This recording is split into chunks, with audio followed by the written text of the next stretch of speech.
Hello everyone. आज हम करेंगे आपका नया रास्ता उपन्यास का अध्याय नंबर 16। हमने अध्याय नंबर 14 और 15 पिछले दो वीडियो में कवर कर लिया है। अगर आपने नहीं देखा तो मैंने लिंक डिस्क्रिप्शन में डाल दिया है, आप वहां से चेकआउट कर सकते हो। तो चलिए हम शुरू करते हैं अध्याय नंबर 16। इस अध्याय में हम देखते हैं कि आशा की शादी को बस 2 दिन रह गए थे। मीनू भी आ चुकी थी मेरठ से उसकी शादी की तैयारियों में शामिल होने।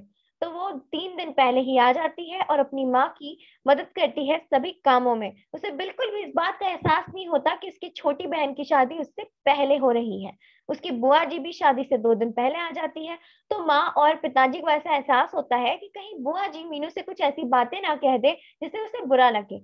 तो मीनू के पिताजी अपनी बहन को साइड में कह देते हैं कि देखो बहन, मीनू से उसके शादी के बारे में कुछ भी मत कहना। तो उसकी बुआ जी कहती है मैं कुछ नहीं कहूंगी, लेकिन तुम छोटी बेटी की शादी क्यों पहले करा रहे हो? पहले तो बड़ी बेटी की शादी होनी चाहिए।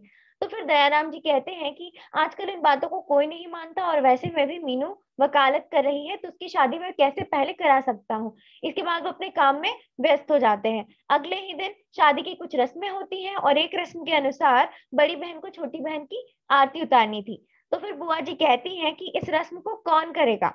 तो मीनू की माँ कहती है इस रस्म को मीनू ही करेगी क्योंकि वो ही बड़ी बहन है। तो फिर मीनू की बुआ जी कहती हैं कि यह रस्म तो शादीशुदा लड़की करती है, तो कैसे ये रस्म मीनू कर सकती है? तो मीनू की माँ कहती है कि आजकल इन बातों को कौन मानता है, ये रस्म भी मीनू ही करेगी। इसके बाद मीनू उस रस्म को करने लगती है। तो जैसे ही वो इस रस्म को करने लगती है, आसपास की महिलाएं उसे काफी कटाक्ष पूर्वक देखती है, उसके बारे में कटाक्ष करने लगती है, उसे घूर घूर कर देखने लगती है। मीनू को बिल्कुल भी अच्छा नहीं लगता। उसे मन करता है कि काश मैं अंदर जाकर रो लूं।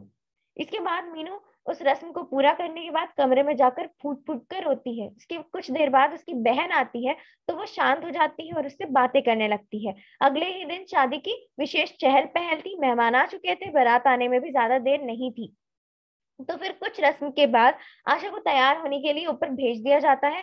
आशा को तैयार करने के लिए मीनू व आशा की सहेलियां आती हैं और उसे तैयार करती हैं। आशा लाल रंग के लहंगे में बहुत खूबसूरत दिख रही थी।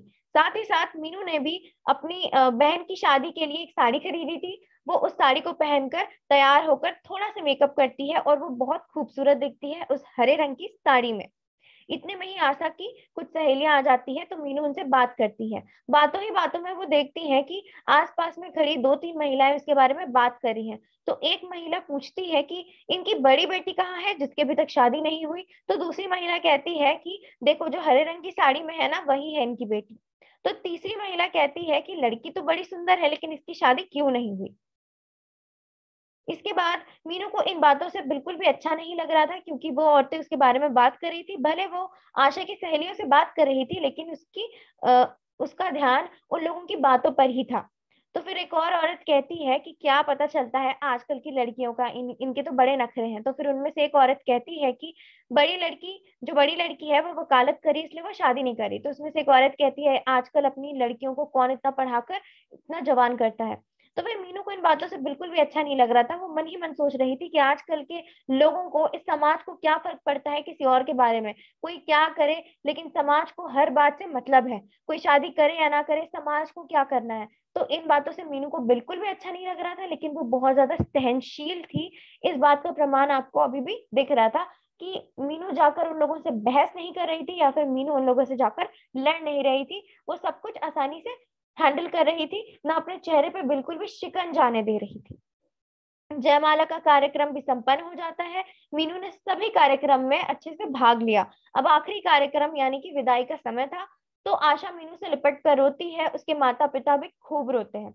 मीनू को अपने माता पिता को इस हालत में देखकर काफी बुरा लगता है। वो सोचती है कि इन्हीं माता पिता ने हम सभी को इतने अच्छे से बड़ा किया, इतना पढ़ाया लिखाया, लेकिन आज एक दिन एक बेटी ही उन्हें छोड़कर चली जाती है। तो मीनू अपनी माँ को देखती है और वो बोलती है कि माँ, मैं आपको कभी भी छोड़कर नहीं जाऊंगी, मैं हमेशा आपके साथ ही रहूंगी। उसने मन ही मन में ये सोच लिया था कि वो कभी शादी नहीं करेगी, हमेशा अपनी माँ के साथ रहेगी। तो उसकी माँ कहती है कि बेटी तो पराया धन होती है, और इसीलिए बेटा ऐसी बातें नहीं करनी चाहिए। इतने में दयाराम जी अपनी पत्नी को अपने साथ ले जाते हैं।